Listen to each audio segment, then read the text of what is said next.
Welcome everybody to the third week of the Queen Consorts talks, and it is recording, so we're in good shape. So this week I wanted to talk about the only non-Queen consort in this series. I'm going to go ahead and just say start my slideshow actually, so I'm at the beginning here. The only one who is not a Queen consort, but she was so influential and so interesting, had such an interesting history that I really did want to highlight her. And this is Margaret Beaufort, the mother of the first Tudor monarch, Henry VII. So with this presentation, we're once again going to be dipping a little bit into the Wars of the Roses, but don't worry, it's not going to be quite as heavy as it was last week. But there will be some overlapping events from both last week's talk and this week's, and there might be some names that you recognize from last week as well. They might be a bit familiar to you. So Margaret, she was born in May of 1443. She was born during the 100 Years' War, which we talked about last time. That was that protracted battle of about 116 years between England and France. And she was the only child and heir of John Beaufort. He was the first Duke of Somerset. He was a military leader during the 100 Years' War. He was knighted by Henry V for his service, and he was highly favored by Henry VI. Henry VI, if you recall, was a king who really didn't want to get into battles. So he'd have all these surrogate leaders kind of doing the fighting for him, and John Beaufort was one of them. But after a very costly and somewhat disastrous military campaign in France, Beaufort came back to England after having a lot of success. Then he had this disastrous problem. He came back, he was in disgrace, he lost his place at court. He came back already in ill health, and he died a few months later. And we don't know, he may have died of ill health. There are rumors that he killed himself. None of that's ever been proven. But in any event, his daughter Margaret, his only heir Margaret, was just under a year old when he died. So she lost her father at a very, very young age. Now, Margaret's paternal grandfather was another John Beaufort, and he was the second son of John of Gaunt. So if you look up here, if I put my little, well, I can just do it up here. There's Edward III. We talked about him last time. Everybody seems to be related to Edward III. Everybody's related to each other. And yes, sure enough, if you go down through, you can see where the Beaufort line comes from John of Gaunt and his marriage to his third wife, his mistress, who he later married, and the children were legitimized. And that's where the Beaufort line comes in there. Also through John of Gaunt, there's another line coming down for the Henrys. So they're all interrelated. But anyway, that's what her connection was. So she was basically the great-great-granddaughter of Edward III. Sounds familiar. Everybody seems to be related to Edward III. So she was also the second cousin of Henry VI, who we discussed last week. Now, she had a lot of royal blood running through her veins because of this, a lot of very prestigious blood. But when John of Gaunt married Catherine Swynford and their children were made legitimate, but they had no legitimate claim to the throne. So they could not claim the throne in any way. So lots of royal blood, but again, no claim to the throne. Just to show you the guy we've been talking about, here's Edward III, just in case you want to see a picture of him. He seemed to populate a lot of the royal family. So after her father's death, Margaret was entrusted to her mother, and her mother remarried. Her mother had actually been married before she married Margaret's father, and then she remarried again and had other children. So Margaret's childhood was, we think, quiet. We think it was probably pretty happy. She was surrounded by step siblings. But the custody of her estates, she was a wealthy little child because she was her father's only heir. So she had these vast estates. So the custody of her estates and the negotiation of her future marriage were not under the care of her mother, but rather under William de la Pole, the Duke of Suffolk.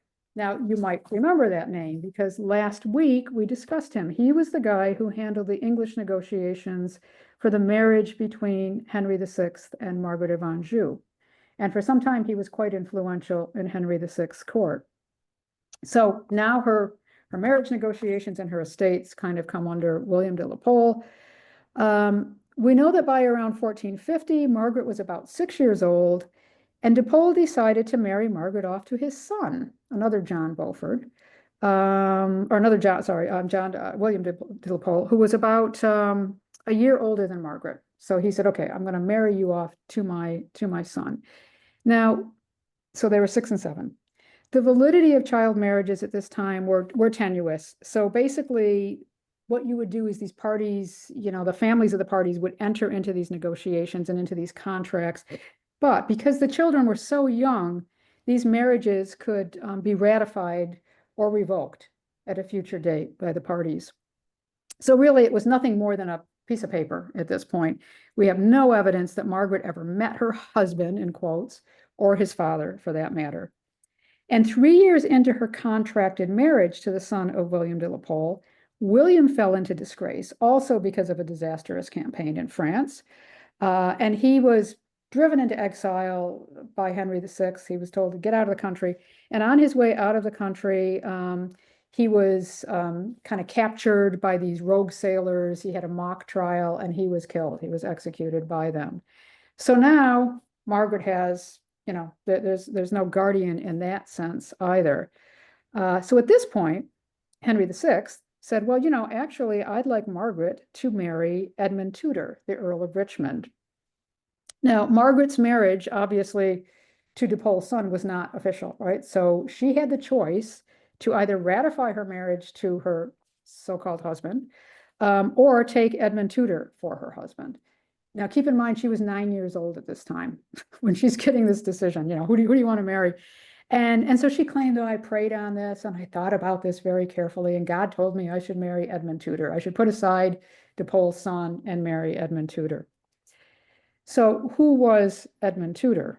Well, if we go back to last week's lecture, you might recall me mentioning Henry V, that great warrior king who had the victory at Agincourt. He was depicted by Shakespeare and later in films by Laurence Olivier and Kenneth Branagh.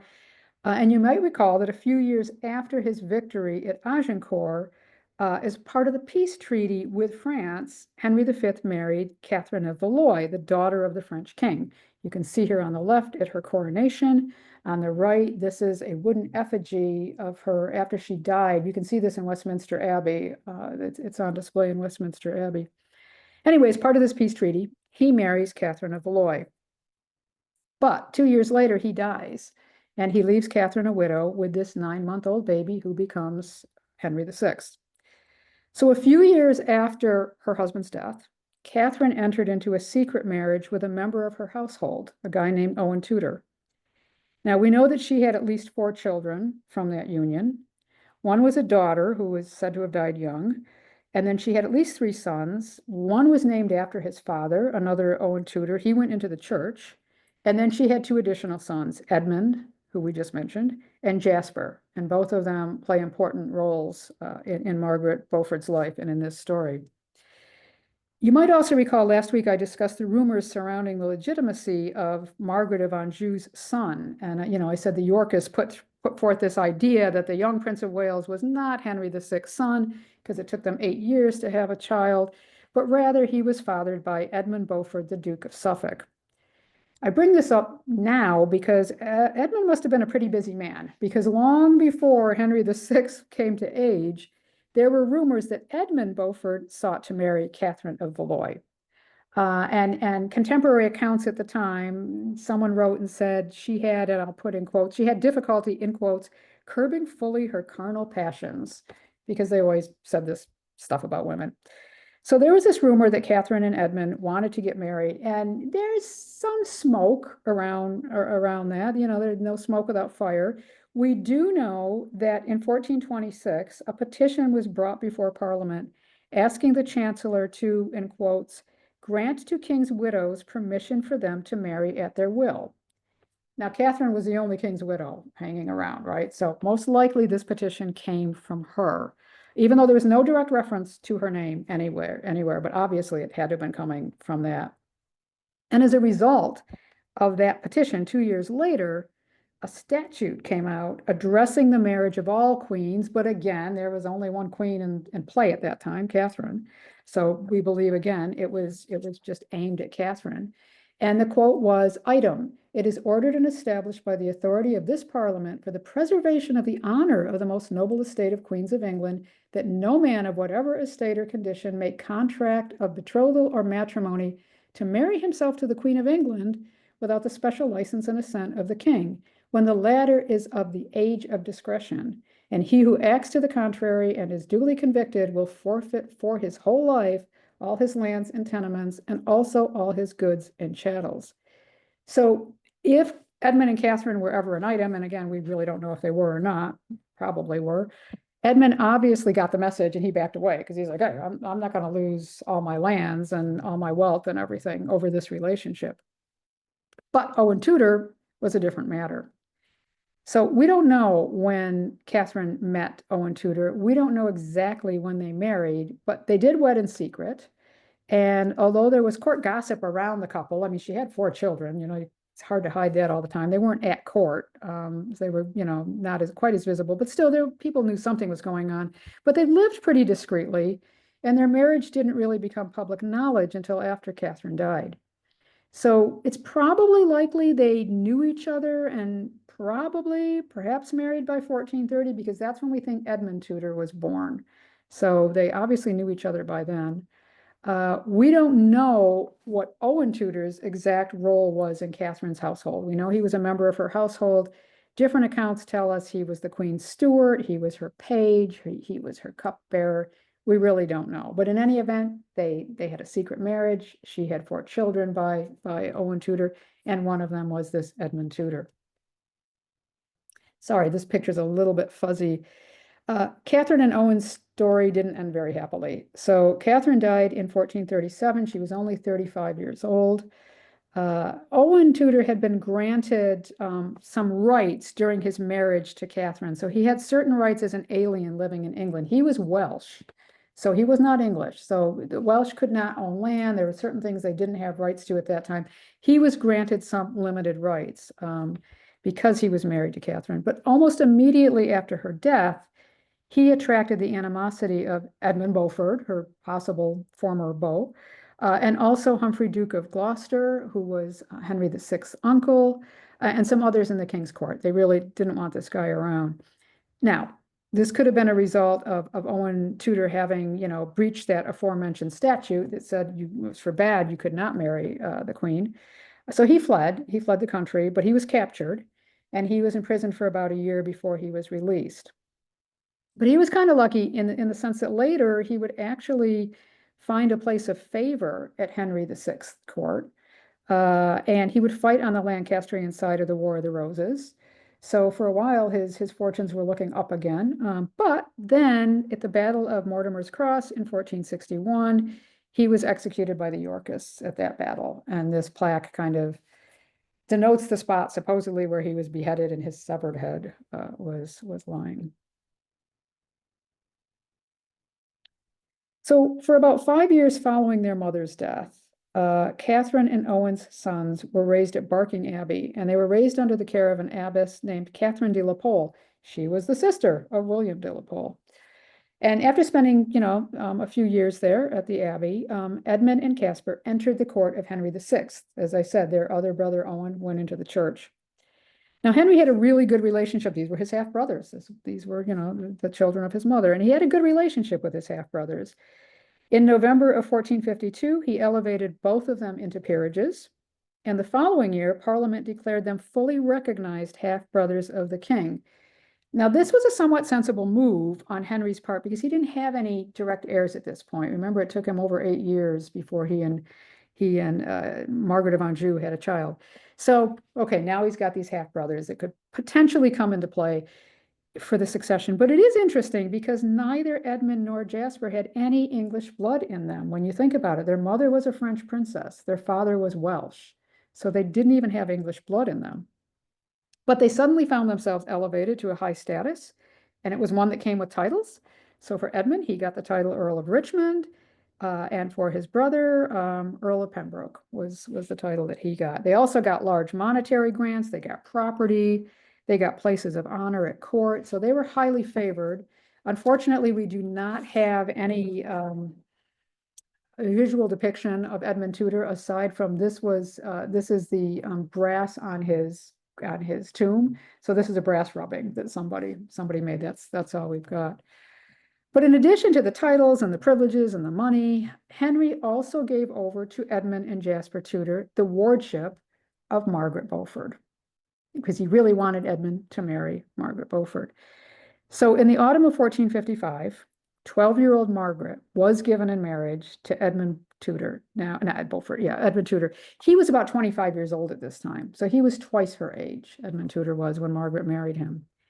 And upon her marriage, she took the title Countess of Richmond.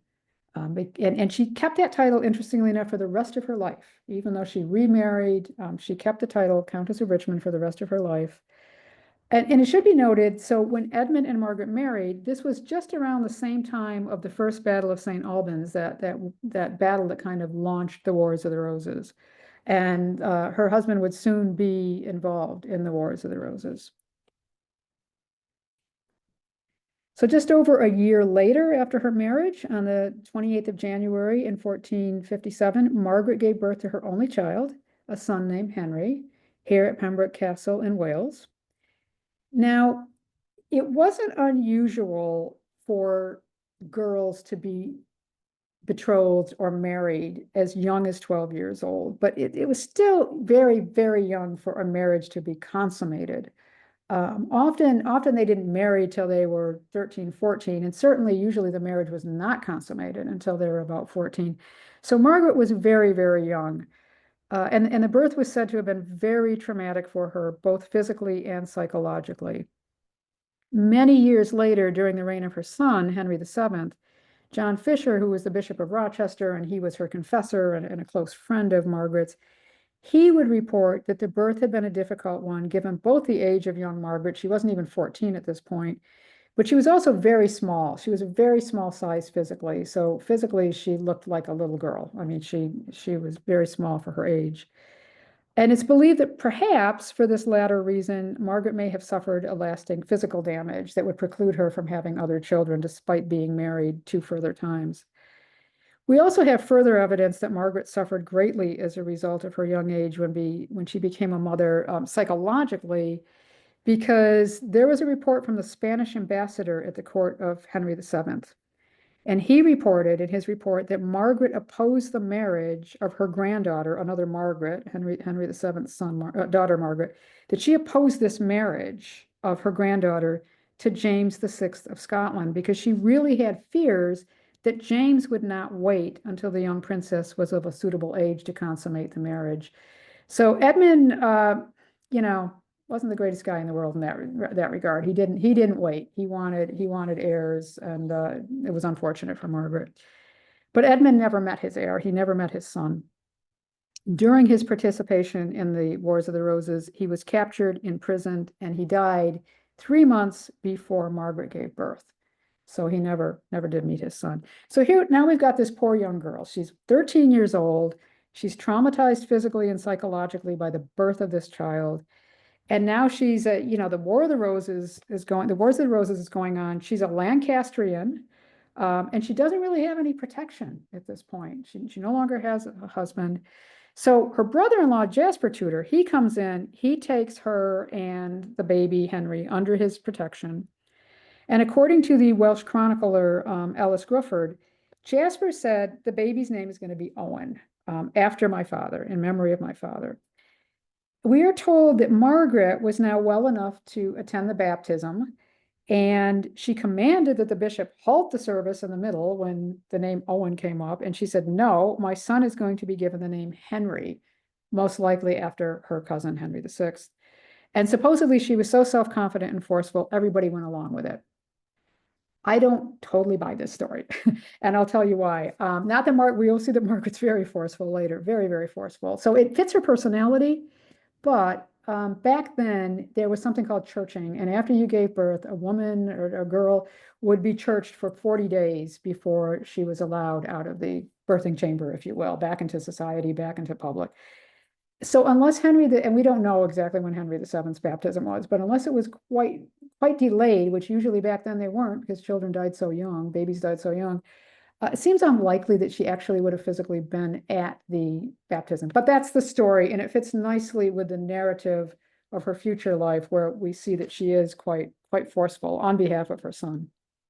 Anyway, after Edmund's death, again, Margaret was, 13 and a half years old.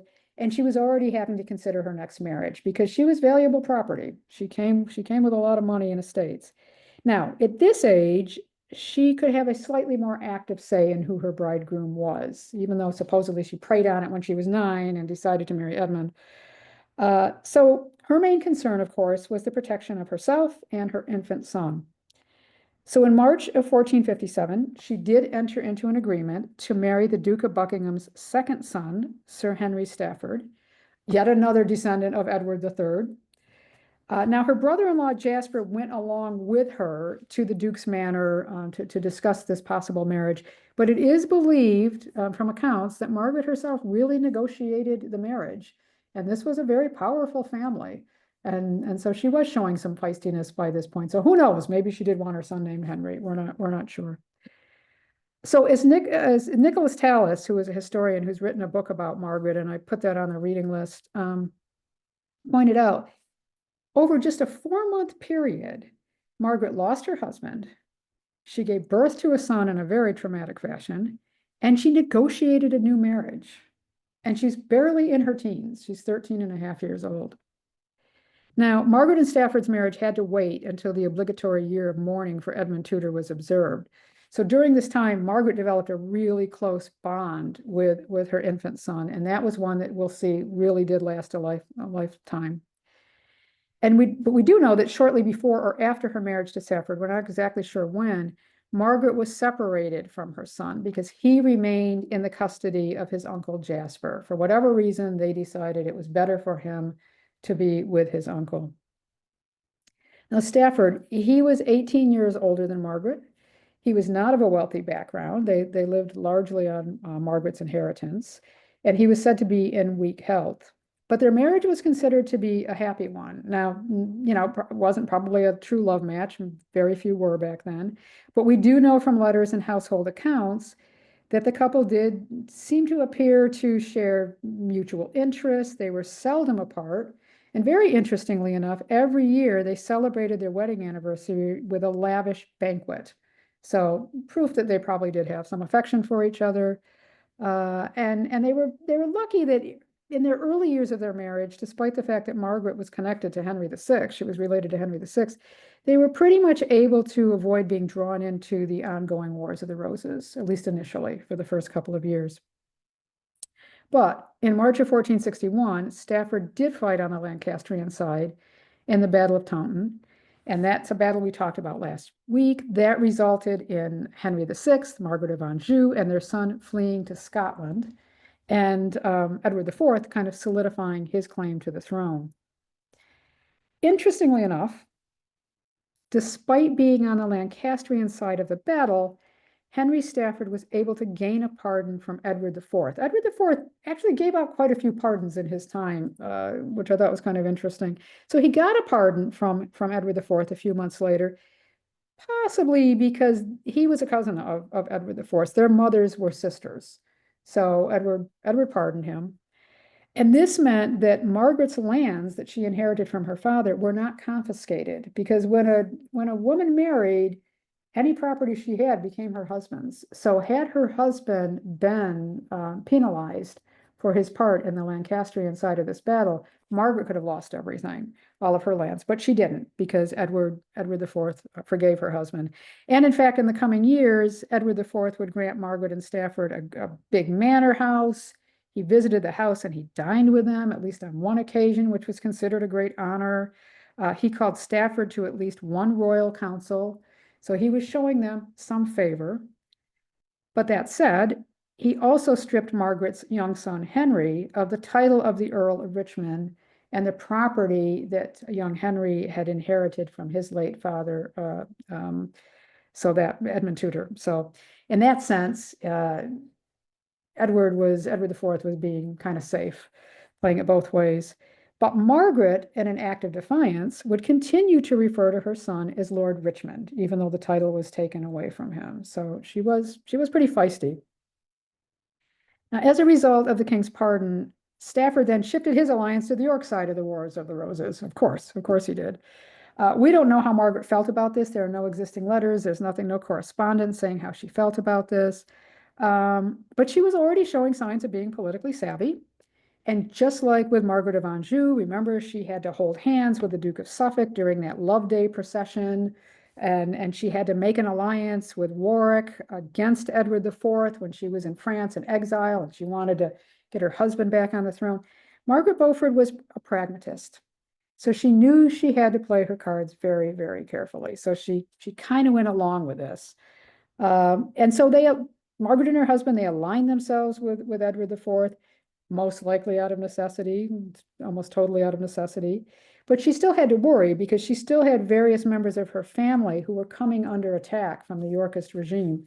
So she was kind of sitting in a kind of a precarious position herself. So shortly after the Battle of Taunton, her brother-in-law, Jasper Tudor, he was branded a traitor, and he had his property and his title as Earl of Pembroke confiscated. So Jasper immediately made for Scotland. He took off for Scotland. He later accompanied Margaret of Anjou to France when she went into exile in France. And he left his 4-year-old Lancastrian nephew, Henry Tudor, behind to the fate of the Yorkists, because Henry wasn't back with Margaret at this point. So little Henry Tudor became a ward of Edward IV's, and then he was granted on to Sir William Herbert, who was a very strong Yorkist supporter. And William Herbert also got the lands and the title taken from Jasper Tudor. Now, luckily for little Henry and to the relief of Margaret, his mother, the Herberts actually turned out to be very kind. They were attentive guardians of the young boy. He lived in luxury. At the right-hand side here, you can see this. This is Raglan Castle. This was Herbert's Castle.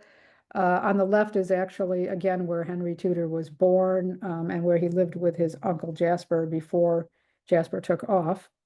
So Henry had a good life with the Herberts, actually. He was given a really good education. He was allowed to communicate regularly with his mother. And we know that in the autumn of 1467, there was a recorded instance of Margaret visiting her son. He was about 10 years old by that time. And that was probably her first visit with him in a very, very, very long time, seeing him face to face. So he was doing okay. But less than 2 years after Margaret visited Henry, William Herbert rode into battle to defend Edward IV against an attack by the Earl of Warwick, his former ally. And 12-year-old Henry Tudor accompanied Herbert into that battle. So that gave him his first taste of a real military battle. And during the battle, Herbert was captured and executed by Warwick. But Henry managed to escape. He actually went back to the Herberts. He went back to Anne Herbert, William Herbert's wife. So he was still in the custody of the Herberts at that point. But with Herbert's death, Margaret then sought to regain custody of her son. And she even went so far as to consult lawyers. She met with representatives from the Herberts legal counsel. These negotiations, we guess, failed because we know that more than a year later, Anne Herbert was still Henry's guardian. So the negotiations didn't work. But Margaret, it showed she was still fighting for her son. She was still calling him by his title. She wanted to have the rights back to him again. She was still fighting for him. So for the next several years, Margaret and her husband led a very quiet life, mostly away from court. They were at court sometimes, but mostly away from court. They were doing everything they could to demonstrate their allegiance to Edward IV. And during this time, Margaret really enjoyed surrounding herself with luxury goods. She would go on trips to London with her husband and bring back all these beautiful clothes and other goods. Now, later in life, we always think anybody who knows anything about Margaret Beaufort, usually we think of her as being very dour, very devout, almost dressed like a nun. A lot of the later depictions you see of her. This is a stained glass depiction of her when she was much younger, obviously. So even though she was portrayed as very religious and somewhat dour in later life, she did enjoy entertaining. She loved dressing in the latest fashions. She liked gambling. She liked hunting, giving parties.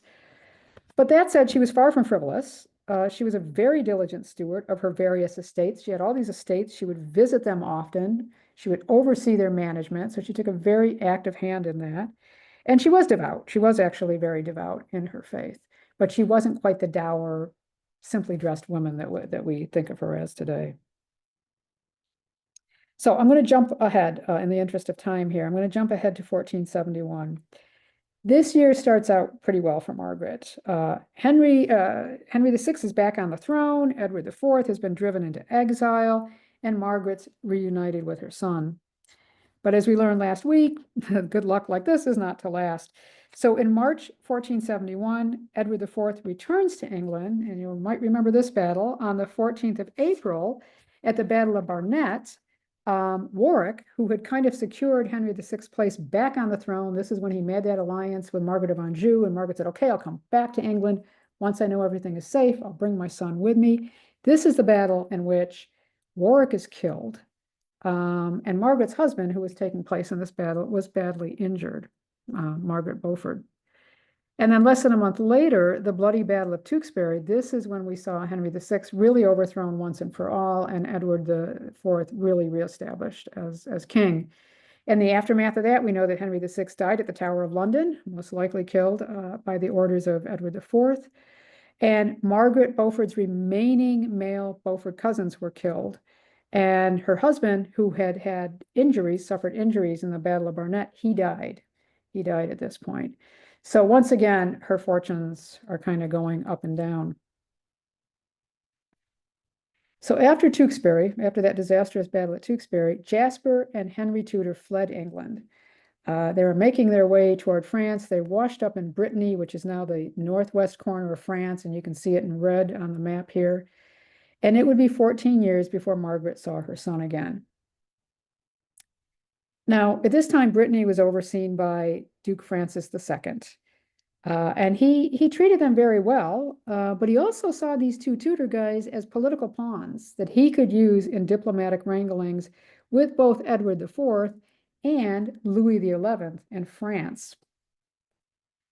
So initially, Jasper and Henry were treated with honor, courtesy, and favor. The Duke said, in quotes, they could pass as their pleasure to and fro without danger. But this wasn't to last. So over the years, the Tudors were moved a variety of times to ever more secure and guarded properties because he did not want to lose sight of them. He wanted them for his political pawns. And by 1474, 17-year-old Henry was living separately from his uncle. They had been separated at this time, basically in what was a luxurious prison. So this beautiful castle here, Largoé, in France, in Brittany, but kind of under the thumb of, he was not free to do as he wished. Meanwhile, Margaret, the following year, she drew up her will, and she did this. She was still only in her, I think, early 30s at this time, maybe, but she did this because she wanted to preserve her estate for her son in the unlikely event that he ever got to come back out of exile. So she still had him on her mind. And now she could have chosen at this point to just keep her head down, right? And say, you know something, I'm a widow again. I've got these estates. I'm just going to live a quiet life, pull back from all of this. I don't want anything to do with this. But she didn't. She went in another direction. In June of 1472, a month after she wrote up her will, actually, I think she was still in her late 20s. I don't even think she was 30 at this point. She negotiated a marriage, this time with Thomas Lord Stanley, this guy here. And somewhat like her second husband, Stanley kind of tried to find a middle ground in the Wars of the Roses. So he tried to stay out of the fray for as long as he possibly could. He didn't really want to get involved in all of this. He had begun his career as a squire to Henry VI back in 1454. And at the Battle of Blore Heath in 1459, he was close at hand. He had a large military force with him, but he didn't join the royal army. He held back. He held back. And his brother actually fought on the side of the Yorkists. So these Stanley brothers, as we'll see later when we get to other battles, they were wily how they did things. In 1461, Thomas Stanley was made Chief Justice of Cheshire by Edward IV. But then 10 years later, he sided with Warwick in the Lancastrian Restoration. So he's playing it both ways. But after Warwick falls, Edward IV pardoned Stanley, and he made him a steward of his household. And this was a very prestigious position. And he also made him a member of the King's Council. So now Stanley has a very strong presence at the court of Edward IV, and he's doing everything he can to stay in Edward's good graces, having flip-flop back and forth. Margaret marries Stanley before that customary 12-month grieving period that I talked about before. So she married him before that grieving period ended, and it was said that she was making marriage negotiations with Stanley even before burial arrangements had been finalized for Henry Stafford. So this is another indication of Margaret's pragmatism, right? She married Stanley for the security that she needed. She also knew Stanley was at court and he had a high position at court, and this would allow her to have a presence at court. It would allow her to hopefully dampen down any remaining reservations Edward IV may have had about her, given her Beaufort background, so giving her some protection that way. And she was also hoping it would allow her to negotiate a return to England for her son, if she could get on the king's good side. So she was, again, thinking very strategically. That's probably why she didn't even wait for that customary time period. She moved quickly. So in their time at the court of Edward IV, both Margaret and Stanley grew close to the Woodvilles. And this, again, I mentioned them briefly last week. This was the family of Edward IV's queen, Elizabeth Woodville. And this was yet another move that saw Margaret become more accepted by Edward IV, because Edward IV's marriage to Elizabeth Woodville was not popular. She was a Lancastrian. She wasn't of royal birth. She promoted her family members into good positions at court. You know, there were rumors that her mother was a witch and that Elizabeth had these magical powers that helped seduce Edward IV. So she wasn't popular, but Edward was in love with her and very protective of her. So the fact that the Stanleys became close to the Woodvilles, Edward really liked that. And in fact, there was such a thawing of the relationships between Edward and Margaret Beaufort that Margaret was given the honor of carrying Bridget, the last of Edward and Elizabeth's children, into her baptism and into the baptism font when she was baptized. So she was being shown favor in this way. Now, Margaret may have been finding, a lot of favor at court, but her son in Brittany was still seen as a threat. He was still seen as a threat. And Edward IV was determined to bring Henry Tudor back into English custody. He wanted him back where he had his eyes on him. At the same time, Louis XI of France, he was trying to convince the Duke of Brittany to release Henry to his custody because he wanted to use Henry as a pawn, as a bargaining chip with England. So this young Henry is basically a pawn between all three of these rulers. So in 1475, Edward IV invades France, and he declares himself King of France as well as Duke of Normandy and Gascony. But there was really little support for him in France. Nobody wanted the English king over there. And finally, he and Louis XI struck up a truce.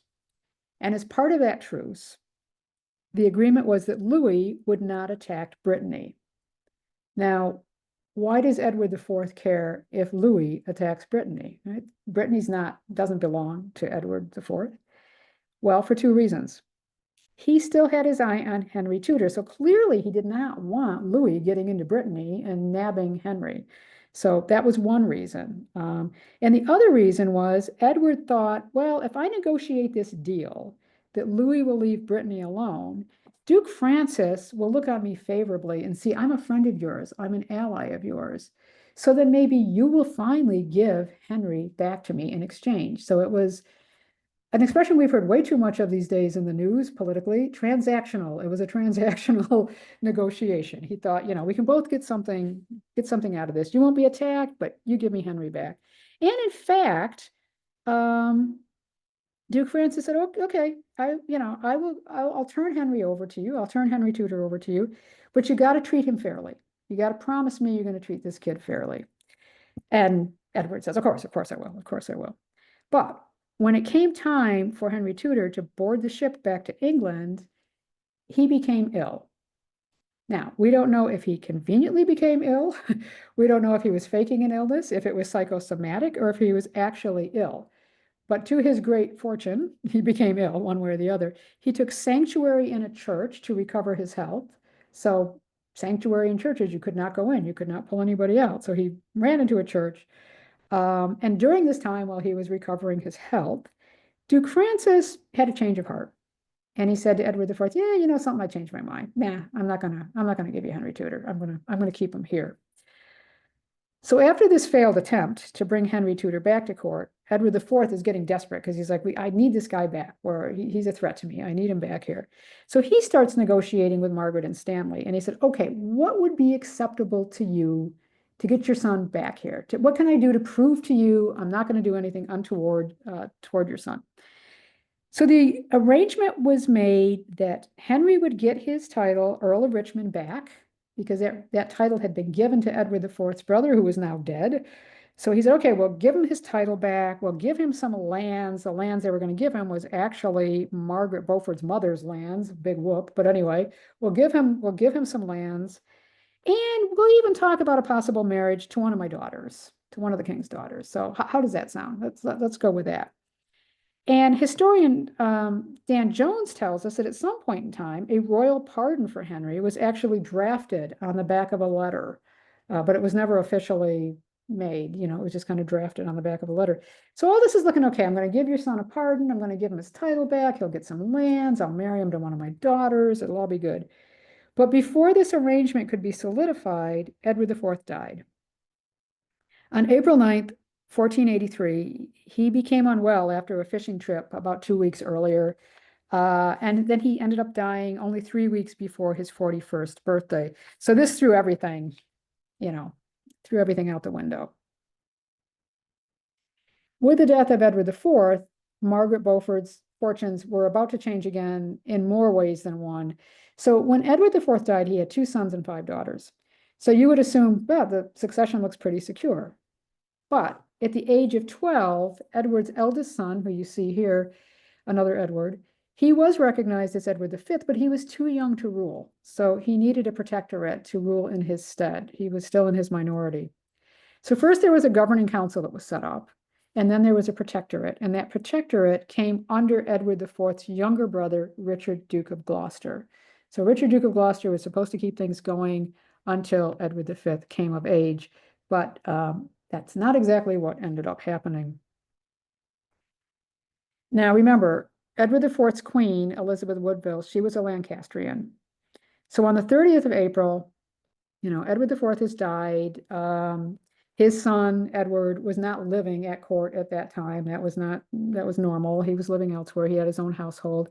So the queen's brother, Elizabeth Woodville's brother, along with one of her sons by her first marriage, because she had been married before she was married to Edward IV, they went to accompany young Edward V back to England, back to London.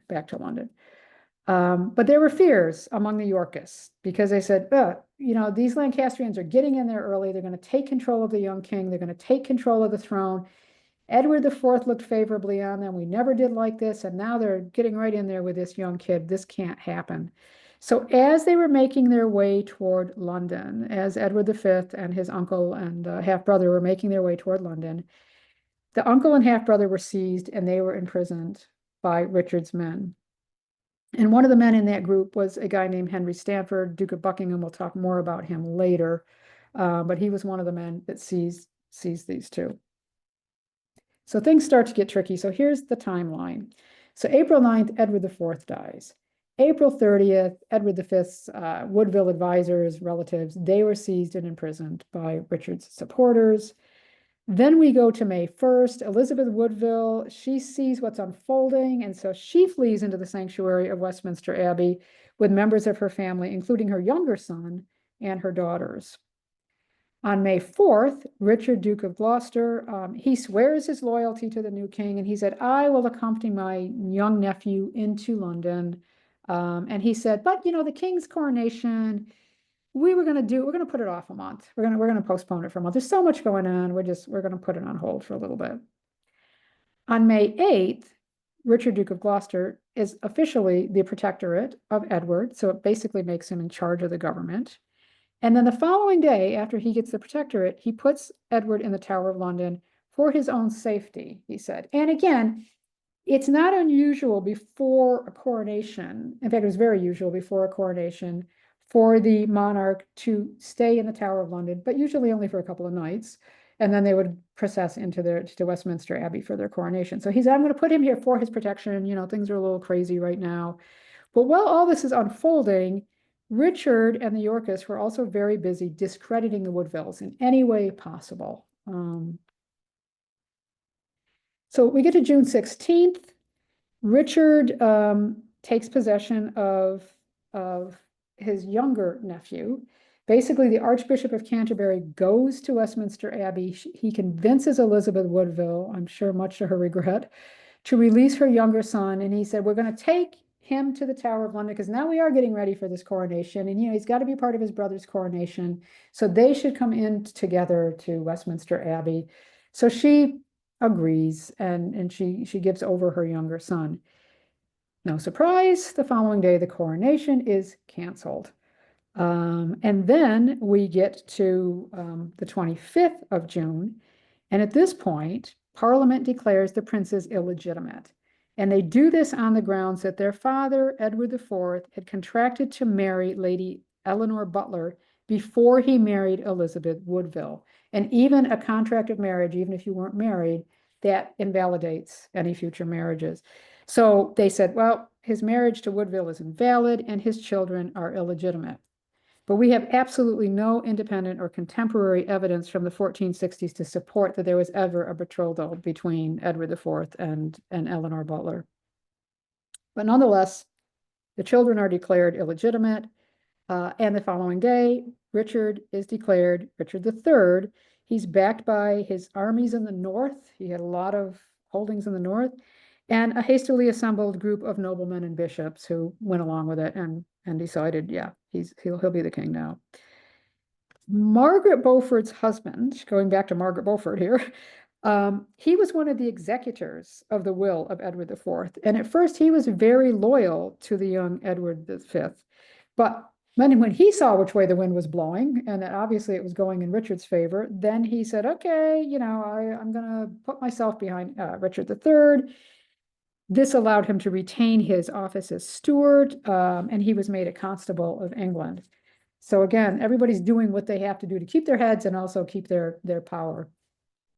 As for Margaret, she not only attended Richard III's coronation, and it said that she was beautiful, she was wearing a gown of crimson velvet and white cloth of gold, she also carried the train of his queen.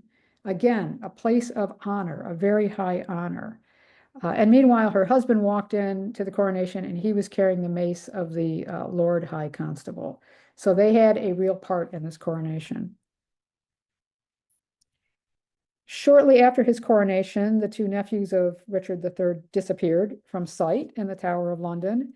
Their disappearance is still something that everybody talks about to this day. It's still very contentious.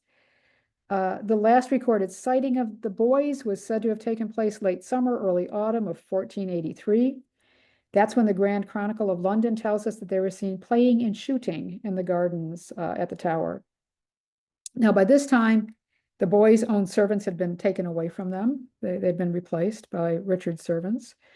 And it became common belief in England and across Europe, because the news had spread pretty widely once they disappeared, that they were probably dead. So again, on the left here, you see this very highly romanticized Victorian portrait of the young princes. We don't know exactly when or how the boys died. There's still a huge ongoing debate about this as to who killed them. We don't, assuming they were killed. We know nothing. Many historians have, of course, blamed Richard for their deaths, but fingers have also been pointed at others who may have benefited from their demise, including Margaret Beaufort. So in the early 17th century, there were these two guys, these researchers, William Cornwallis and Sir George Buck, and they suggested that Margaret might have killed the princes in order to further her son's chances of taking the throne. Compelling evidence for her guilt is absolutely almost non-existent. Well, it is pretty much non-existent. I mean, Buck claims that he found in an old manuscript book evidence of this, but he never cited the provenance of the book. He never quoted from it, and no one's ever seen the book. So, we can't really go by that. And at the time that this happened, there was no contemporary chronicler or source that blamed Margaret for the prince's disappearance. So pretty scant evidence. In 1674, there were bones of children found under a staircase in the White Tower at the Tower of London, and they were assumed to be those of the missing brothers. They were mixed with animal bones, The bones were transferred to Westminster Abbey, and on the right here you can see Charles II, who was king at the time. He commissioned Sir Christopher Wren to design this white marble sarcophagus to hold the bones. So the bones supposedly of the boys are there. There's even some theories that they lived to adulthood. You know, they were pretenders to the throne that were popping up. But again, it seems highly unlikely that they lived to adulthood, and we never have been able to solve the mystery of what happened to these boys. So Richard III's reign was pretty short. It only lasted just over 2 years. There's been an awful lot written about him and his image. In most people's minds, it's all due to Shakespeare's play, Richard III, and Thomas More's biography of him, basically. And neither one of those men looked favorably, obviously, on Richard III. This is not a lecture on Richard. I did one of those quite a while back, and it is on YouTube if you want to find it, and we drill much more deeply into Richard. But we're concentrating on Margaret Beaufort, so I want to discuss Richard's downfall. That's what I want to kind of focus on. So only a few weeks after his coronation, Richard undertook a procession to the north. He had lots of strong support there. He grew up there. So he must have been feeling pretty secure that, okay, I've secured the throne, everything's cool, I can go ahead and leave town, it's okay. But he kind of miscalculated because almost as soon as he rode off, a rebellion was brewing. It was dubbed Buckingham's Rebellion, and the plot was to overthrow Richard was driven in part by Richard Stafford, Duke of Buckingham. Now, you might be wondering about this since Henry Stafford. You might be wondering about this since Henry Stafford, we talked about him earlier. He was Margaret's second husband, right? So it's like, what is this? Well, of course, Margaret's second husband was long dead by this point.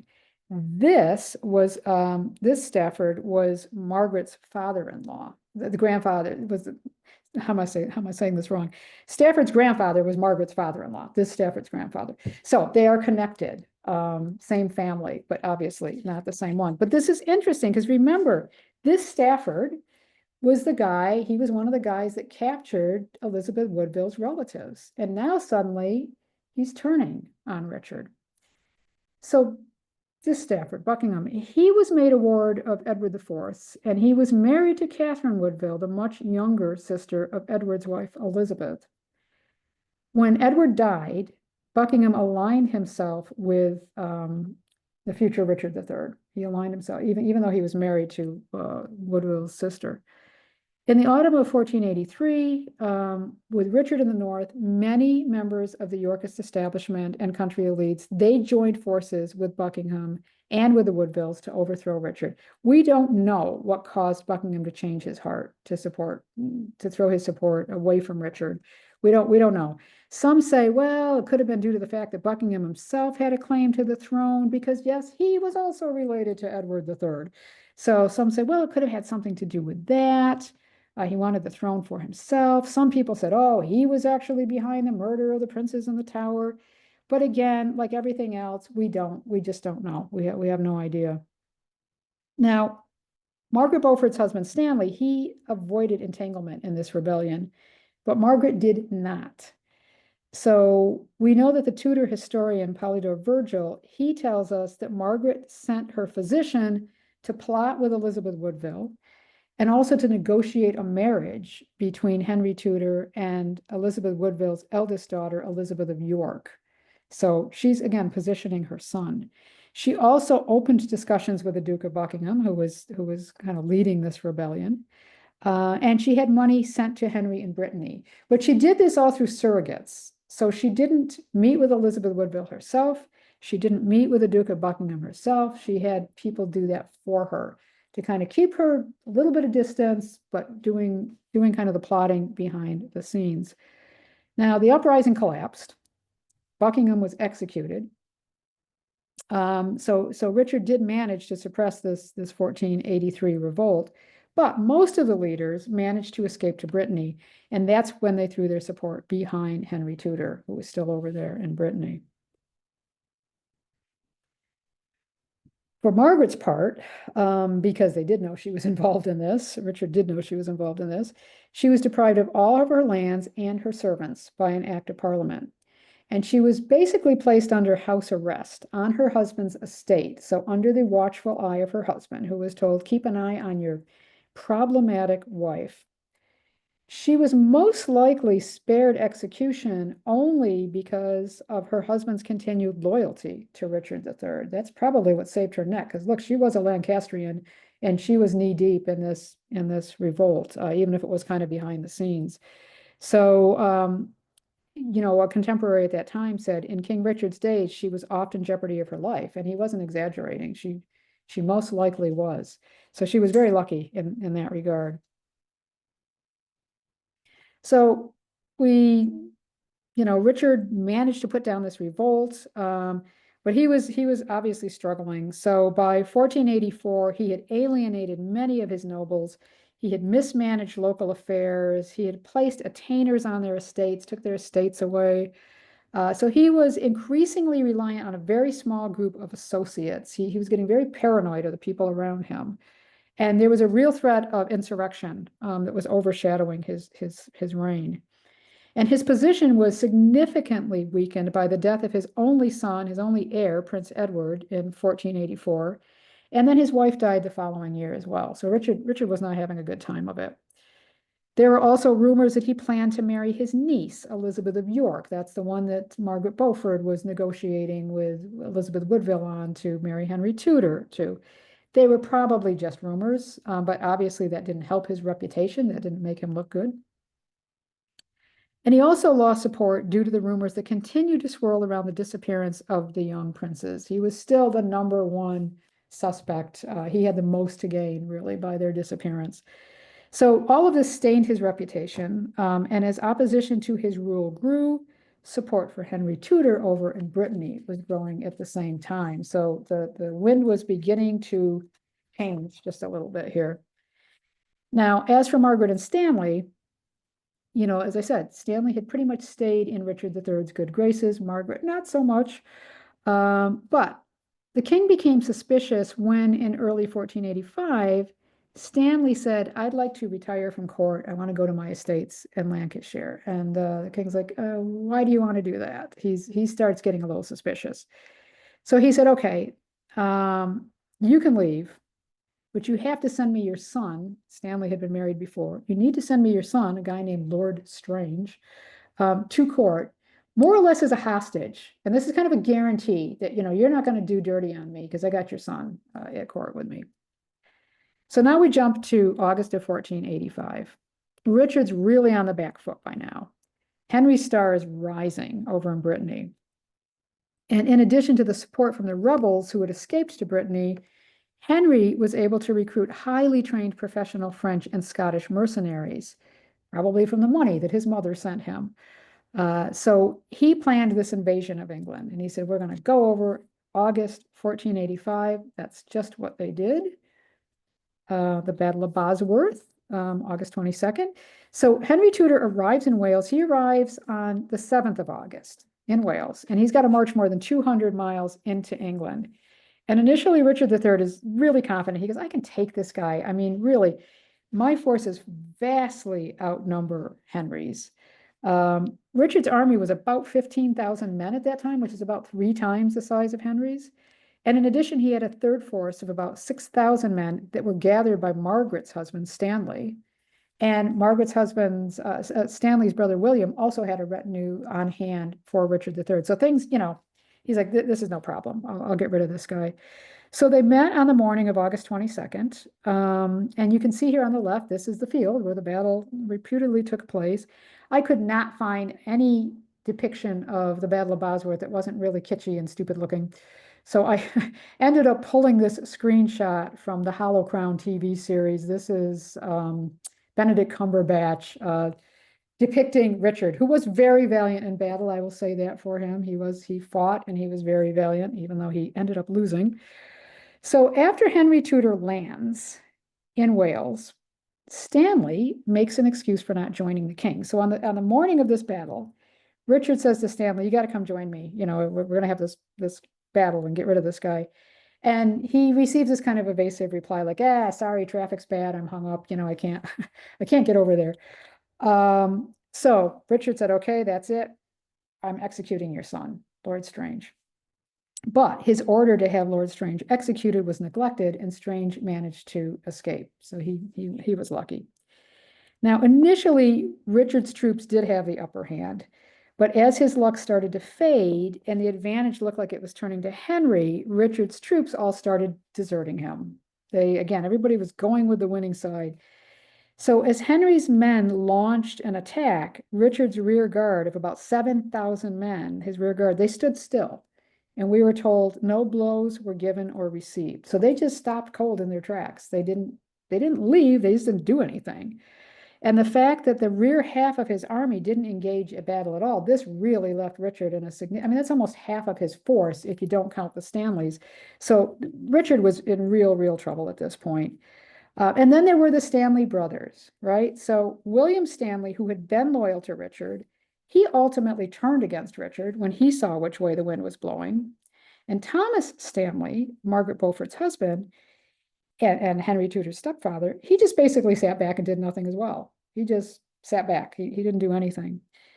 Now, how much influence Margaret had over her husband is really difficult to say. But we do know that the Stanley brothers' last-minute decisions on that day really did help win the battle for the Lancastrians, and it secured Richard III's defeat and his death. He died on the battlefield. So after the battle, it was said that Margaret's husband, who again had taken no part in the fighting whatsoever, he just sat back, he placed the crown on Henry's head, on his stepson's head. And Henry VII would later reward his stepfather by creating him the Earl of Derby for his help. Okay, so that brings us to Henry VII. This is the man who Margaret has described in her letters as my dearest and only beloved joy in the world. The child she gave birth to at only 13 years old, who she fought for her whole life. And finally, he is King of England. And he made the acknowledgement that, yes, he really owed a lot to his mother for this. His coronation was on October 30th, 1485. It was a brilliant, extravagant spectacle. He was always known as being somewhat parsimonious and not liking to spend money, but he could spend it when he had to. And he did this because he really wanted to emphasize he was really the legitimate successor to the Lancastrians. He had a very shaky claim to the throne. It was actually called coronation by combat because really he didn't have a strong claim to the throne. So contemporary accounts speak of this sumptuous clothing, wall hangings, cushions made from the finest silks and satins and velvet. There were more than 150 silver and gold portcullises, which was the family symbol of Margaret Beaufort. These were commissioned to hand out to guests at the coronation.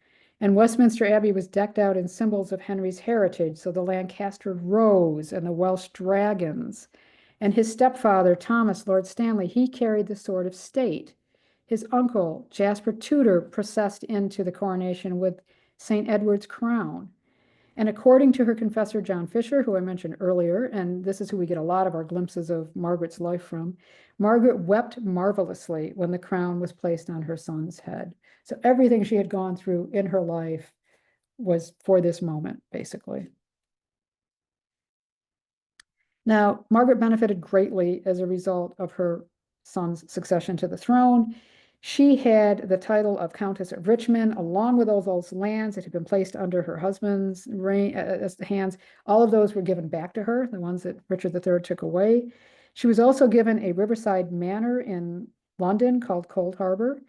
She was allowed to dress as a consort, and she took the title My Lady, the King's Mother. And historian Dan Jones tells us that Henry consulted with his mother in matters including foreign policy, legal affairs, and internal security. So she had an unparalleled amount of power in her time. And what you see here, this is a detail from letters patent of Henry VII. They were issued in March of 1487. And he granted his mother, and listen to this string of places. I mean, basically, she had manors all over England. He granted her manors in Devon, Somerset, Lincolnshire, Lancashire, Westmoreland, Cambridgeshire, Hertfordshire, Essex, Northamptonshire, Dorset, and South Wales, in addition to her property in London. So her wealth went up. She was already wealthy, but her wealth went up enormously after this. In January of 1486, Henry VII and Edward IV's eldest daughter, Elizabeth of York, wed just as Margaret had wished. So now you've got a marriage between the Lancasters and the Yorks. So Henry, you see on the left here, he's holding that red rose of the Lancasters. Elizabeth of York is on the right, holding the white rose of the Yorks. And what do we have? From white and red to red and white, which was the Tudor rose. That's how the Tudor rose was formed. So now the court has a queen consort, right? Elizabeth of York. But Margaret's position didn't really change all that much. It was kind of far from diminished. She was treated almost with the same regal status as her new daughter-in-law. When Elizabeth of York had her coronation, Margaret sat at the queen's right-hand side when they were dining. In 1487, Margaret was recorded as wearing mantles and robes and a coronet, indicating royal status. And in 1488, when she and Elizabeth were invested as ladies of the Order of the Garter, they were actually invested together. And they were the last two women to be honored like that before the 20th century. Again, very highly unusual. One of Margaret's roles at court was custodian of royal etiquette and protocol. And so she literally wrote out these regulations. I mean, she had a book and she wrote out these regulations on the correct manner in which a royal lady should prepare for childbirth. And these were followed by her daughter-in-law, Elizabeth of York, as well as the three wives of her grandson, Henry VIII, the three wives who bore him children. So they all followed, and it was a book, a whole thing on how you did this. And as they grew, Margaret took a big interest in her grandchildren's lives, including, as I mentioned before, she voiced real concern when her granddaughter, another Margaret, was betrothed to marry James VI of Scotland, and she said, she's too young. I don't want her getting that marriage consummated so young. Throughout the 1480s and 90s, Margaret was frequently with the king and queen. She was at Windsor in 1492 when Henry oversaw works at St. George's Chapel, and she actually made a personal contribution of quite a bit of money for the restoration of the chapel. She had lodgings assigned to her at all the royal palaces. At Woodstock, her chambers were linked to the king's by means of a common withdrawing chamber, and we're told that apparently they would pass their evenings playing cards or chess together. And at the Tower of London, which was still in use as a royal palace, her rooms were next to the king's own bedchamber and council chamber. So she had unparalleled access to her son. This is very interesting. So now that her son is king, Margaret held superior status in her marriage to her husband, Stanley, which must have given her great pleasure. Even though Stanley more or less saved her head under Richard III, she's got her lands back, she's got everything back, and now she's superior to her husband. And additionally, Parliament declared her to be a femme sole. Now, what is a femme sole? This is it basically means a woman alone.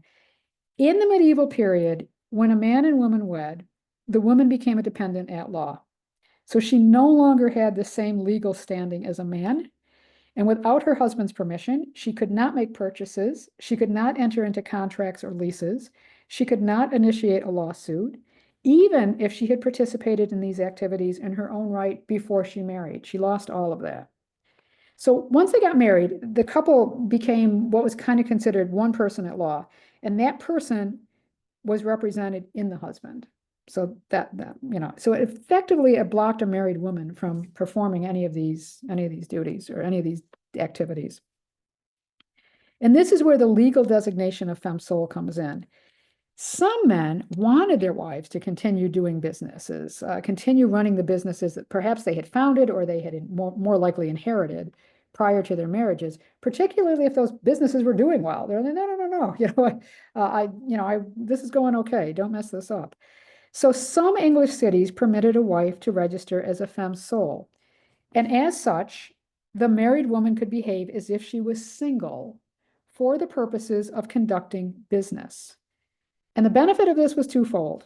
So the designation not only freed a woman from the constraints of doing business, and sometimes her husband wanted that, it also protected her husband's business interests. So think about it. If the woman came in with a business and something was going on and there was a lawsuit, suddenly it's the husband's now legal responsibility, even though it wasn't his business to begin with or his estate or whatever.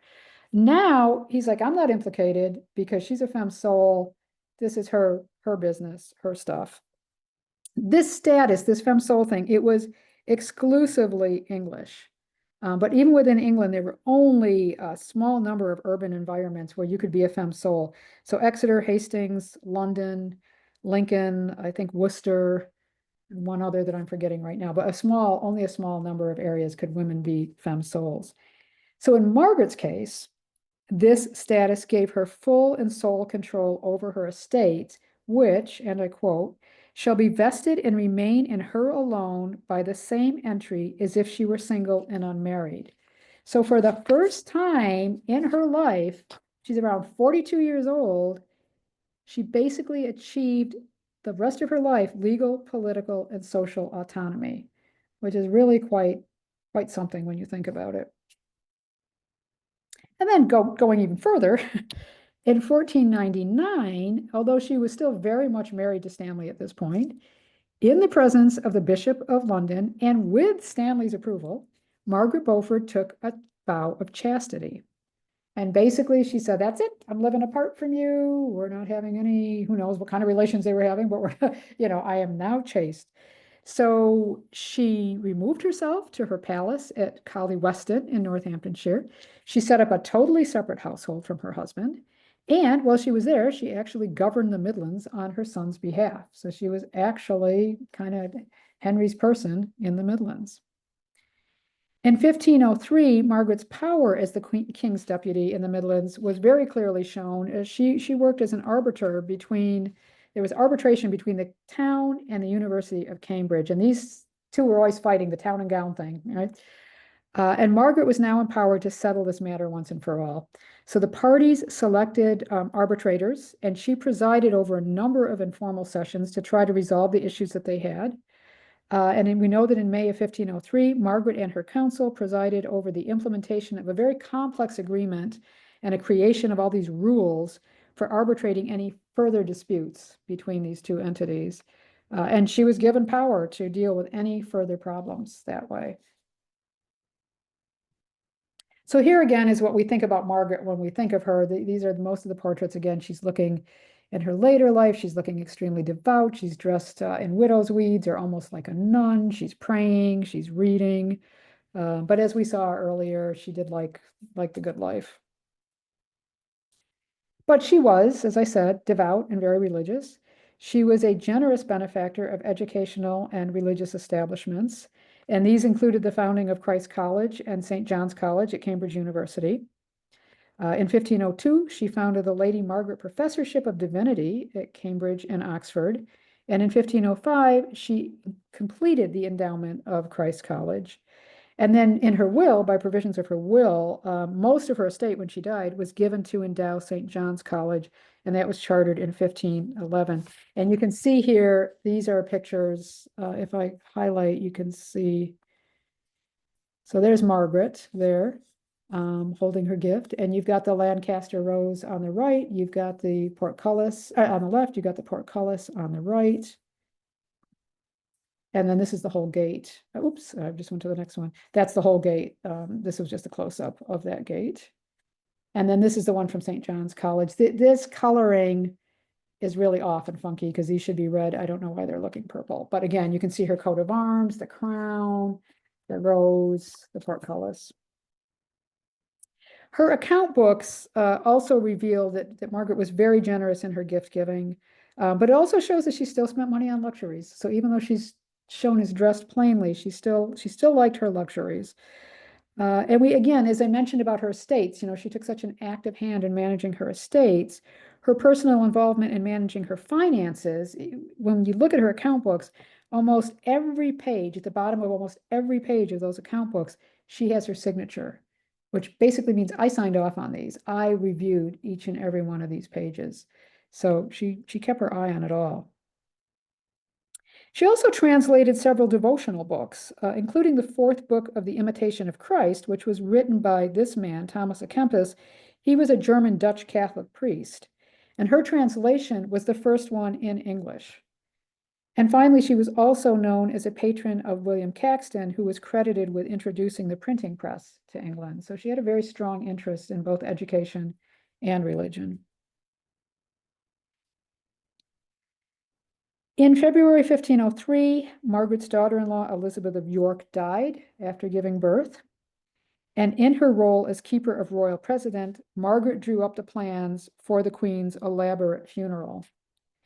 And then the following year, Margaret herself became a widow once again when her third husband, Thomas Lord Stanley, died. Of course, by this time she wasn't living with Stanley, but they were still legally married, even though they'd been living separately for years.